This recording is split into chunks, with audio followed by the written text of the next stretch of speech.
Welcome to NCN news. నా పేరు చందన. ముందుగా headlines.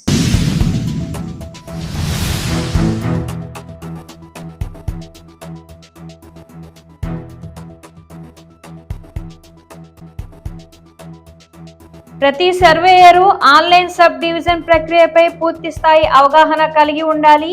Joint collector N Tej Bharat.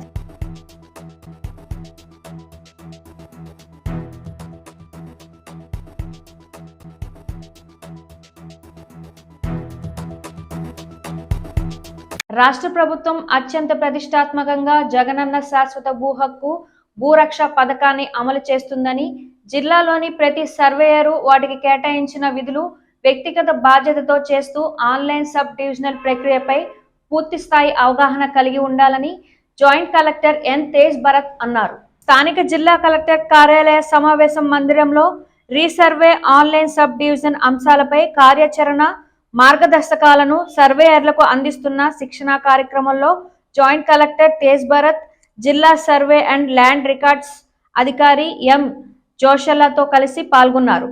ఈ సందర్భంగా జాయింట్ కలెక్టర్ మాట్లాడుతూ, జిల్లాలో ఫస్ట్ ఫేజ్ కింద 45, సెకండ్ ఫేజ్ కింద 54 గ్రామాలు రీసర్వే ప్రక్రియ పూర్తయిందన్నారు.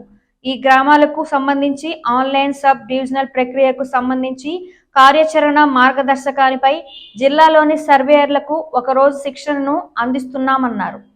జిల్లాలో థర్డ్ ప్లేస్ రీసర్వేకు సంబంధించి 90 గ్రామాల్లోకి సర్వే పనులు వేగవంతంగా జరుగుతున్నాయన్నారు. ఈ కార్యక్రమంలో జిల్లా సర్వే అండ్ ల్యాండ్ రికార్డ్స్ అధికారి ఎం జోషిల, మండల గ్రామ సర్వేయర్లు తదితరులు పాల్గొన్నారు. ఐదోది కూడా ఉంది, ఆ ల్యాండ్లో కూడా అంటించవచ్చు. ఆ ల్యాండ్కి వెళ్ళి ఒక కర్ర దాటి ఆ కర్రకి మనం చిన్న ప్యాడ్ కట్టి ప్యాడ్కి నోటీస్ పెట్టి ఇక్కడ నేను సర్వే చేయడానికి వస్తున్నానని మనం అక్కడ అంటించి దాన్ని కూడా డాక్యుమెంట్ పెట్టుకోవాలి.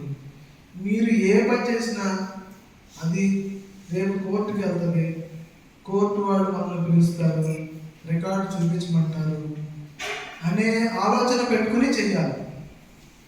పిలవకపోతే వెళ్ళండి, పిలిచినా మన రికార్డు ఉండాలి. రేపు నాకు చెప్పలేదు, రేపు మీరు రియల్ రిపోర్ట్ రాస్తున్నారు, వాడు సాటిస్ఫై అవుతారు. ఆ పక్కన ఉన్న ల్యాండ్ అంతా అదే 4 గంటలు కలిపేసి రాయమంటారు, మనం రాయకపోతే వాడు మొదలెడతాడు. సర్వేయర్ గారు వాళ్ళు ఎవరు కలిసారు, వాళ్ళ దగ్గర డబ్బులు తీసుకుని మాకు అన్యాయం చేస్తారు, అసలు రాకుండానే కేసు క్లోజ్ చేశారు, సర్వే క్లోజ్ చేశారు పెడతారు కదా. తర్వాత ఎక్నాలజ్మెంట్ ఎక్కడ ఉంది దగ్గర ఉండదు కదా. సో రికార్డ్ బిల్డప్ చేసుకోవాలి. ఫామ్ 26 సర్వ్డ్ కాపీ మీ ఫైల్లో ఉండాలి, అది చూసుకోండి. తర్వాత ఏం చెప్తున్నారు, maximum time gap between date of issue notice and field work shall be 7 days. ఇక్కడ మ్యాక్సిమం ఎంత చెప్తున్నాడు, 7 days. మినిమం